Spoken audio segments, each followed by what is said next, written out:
Mwongeye kwirirwa abakunzi ba Kivu News Official TV nk'uko twabibasezeraniye ejo ku nkuru yari irimo icacana ivuga yuko uyu munsi ingabo za SADC zari ziri mu mujyi wa Goma ku kibuga cy'indege ndetse n'izo mu mujyi wa n'iza Sake ziri buze gutaha mu gihugu cyabo. Rero rwose batashye bamanitse amaboko ku mutwe nk'uko twari twababwiye. Impamvu yagiye ituma kenshi cyane iyi ntambara hagati umwuka mu buzamuka hagati ya M23 na South Africa nuko ngo South Africa yifuzaga yuko izi ngabo zataha zigatahana intwaro zazanye kandi zaramanitse amaboko.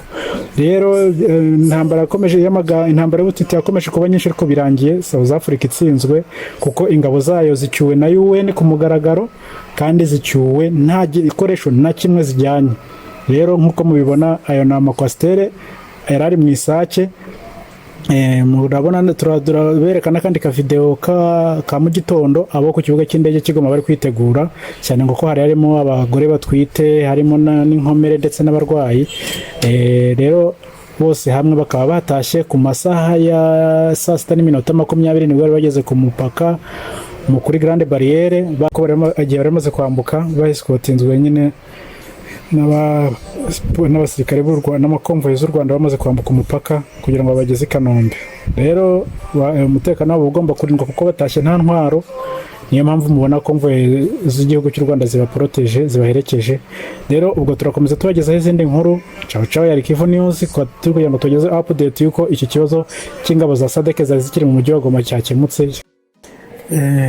Iki kibazo rero cy'abasirikare ba SADC cyari cyateje ibibazo hagati ya leta y'u Rwanda ndetse na Afurika y'Epfo, ariko turatekereza yuko kuva ingabo zayo zivuye muri Goma mu bice bigenzurwa na M23 iki kibazo kigiye gukemuka rwose. Ndatekereza namwe murajya mutanga muri comment muvuge uko mubyumva, ariko turatekereza hari n'akandi kantu kabayeho ku imyitwarire mibi y'ingabo. Cyagaragaye cyo nuko amakuru ajya agenda acicikana avuga ko ingabo za South Africa zagiye zitwara nabi kugeza ku rwego rw'uko hari bamwe mu basirikare bagiye batwarinda zitateganijwe. Ubwo urumva ko cyari ikibazo gikomeye cyane. Bageze muri Kongo baradamarara.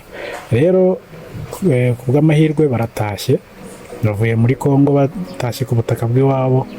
Ubwo buriya reka twitege izindi nkuru zizakurikiraho mu yindi minsi zijyanye n'iki kibazo cya South Africa. Ingabo nizimara kugera mu gihugu cyabo twumva uko bimeze, ariko M23 utsindiye igikoresho kuko bari bazanye ibikoresho, ibifaro byinshi. Ndabizi utu video twagiye tubereka twe ibifaro byabo byari byaje biri mu mujyi wa Goma ndetse no mu ma defense yabo byinshi. Ibyo byose byasigaye batashye nk'abasivile, batashye nyine nk'abasirikare bafatiwe ku rugamba. Ubwo rero numva ari insinzi ikomeye cyane ku ruhande rwa M23 kuba bagitashye ari bazima. Tuzahita bababera 5/5. Niba unyuzwe n'inkuru tubahereza wakanda subscribe ugakora share kugira ngo dukomeze twubake uyu muryango wacu mugari wa Kivu News. Murakoze cyane.